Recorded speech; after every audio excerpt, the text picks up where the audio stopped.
মায়ের ভালোবাসার প্রতি অন্ধ হয়ে এবার স্ত্রীর হাত ছেড়ে মাকেই বেছে নিল আয়ুষ। বন্ধুরা ভিডিওটা লাইক দিয়ে দেখতে থাকুন। যে মুহূর্তে কিনা ইন্দ্রাণী বলতে থাকে যে কুসুম আজকে তোমার অগ্নি পরীক্ষা, আমি তোমাকে একটা কথা জিজ্ঞেস করছি, তুমি তো আমাকে দেবী মা বলো, তুমি নিশ্চয়ই এটাই জানো যে আমি যে সিদ্ধান্ত নিই সেটা কোনোদিনও ভুল হয় না এবং আজ অব্দি ভুল হয়ওনি। হ্যাঁ, ঈশানেরটা আমি একটা ভুল করে ফেলেছি, কিন্তু সেটাও কিন্তু এখনও পর্যন্ত ওদের বিয়েটা সম্পন্ন হয়নি। তাহলে এর আগেই যখন আমি আমার ভুলটা শুধরে ফেলেছি, তাহলে নিশ্চয়ই তুমি এই বিষয়ে নিশ্চিত যে তোমাদের জন্য এমন কোনো কিছু আমি ভুল সিদ্ধান্ত নিব না। অন্যদিকে যখন কুসুম বলতে থাকছে এই মা, না না দেবীমা আপনি সব কী বলছেন বলুন তো, আপনার থেকে ভুল কী করে হতে পারে বলুন তো?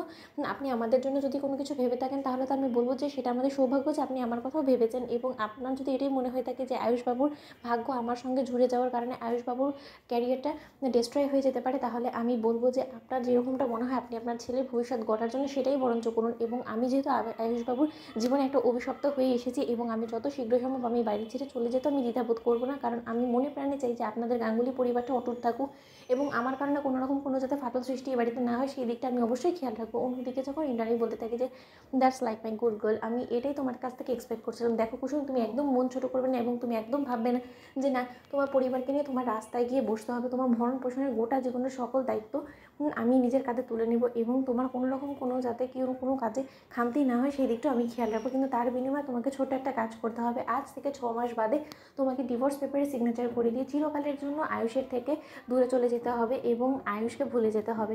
অন্যদিকে যখন আয়ুষ বলতে থাকে যে মা এইসব কিছু কুসুমের জন্য করাটা খুব সহজ, কারণ আমি এতটুকু তো তোমাকে বলতে পারি, আমি যতটুকু কুসুমকে চিনি ও তোমার বিরুদ্ধে যাওয়ার কোনোদিনও চেষ্টা করবে না এবং তুমি যদি আমাদের জন্য কোনো কিছু ভেবে থাকো তাহলে সেটা 110% আমাদের জন্য পারফেক্ট একটা সিদ্ধান্ত হবে, সেটা অন্তত আমি খুব ভালো করেই জানি। এবং তুমি আমার জন্য যখন এত বড় একটা সিদ্ধান্ত নিয়েছো তাহলে অবশ্যই কোনো কিছু ভেবেচিন্তেই নিয়েছো এবং তুমি এসব নিয়ে একদম ভেবো না।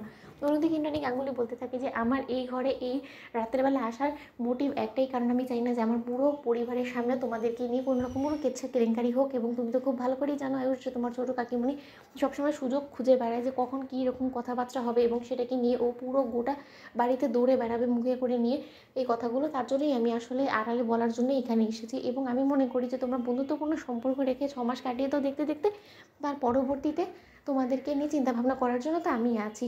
আমি চাই না কোনো দিনও যে তোমাদের একে অপরের প্রতি কোনো রকম কোনো ফিলিংস জন্মাক, তার জন্যই তোমাদেরকে আগে থেকে আমি সাবধান করে দিলাম। অন্যদিকে আয়ুষ বলতে থাকে যে মা তুমি এত কেন সাফাই দিচ্ছ বলো তো, তোমার এত সাফাই দেওয়ার কোনো প্রয়োজন নেই। তুমি আমার জন্য সিদ্ধান্ত নিয়েছো যেটা সেটা আমার জন্য কতটা ভালো সেটা নিজেও খুব ভালো করে জানি এবং সেটা যে কুসুমের জন্য কতটা ভালো সেটা কিছুদিন বাদে কুসুমও টের পাবে। তাই তুমি ওসব নিয়ে একদম সাফাই দিতে যেও না তো। অন্যদিকে যখন আয়ুষ বলতে থাকে যে কুসুম তুমি নিশ্চয়ই বুঝতে পেরে গিয়েছো আজ থেকে 6 মাস বাদে তুমি চিরকালের জন্য আমার থেকে মুক্তি পেয়ে যাবে এবং গাঙ্গুলি বাড়ি থেকেও মুক্তি পাবে। তো বন্ধুরা লাইক এবং শেয়ার করে সাবস্ক্রাইব করো।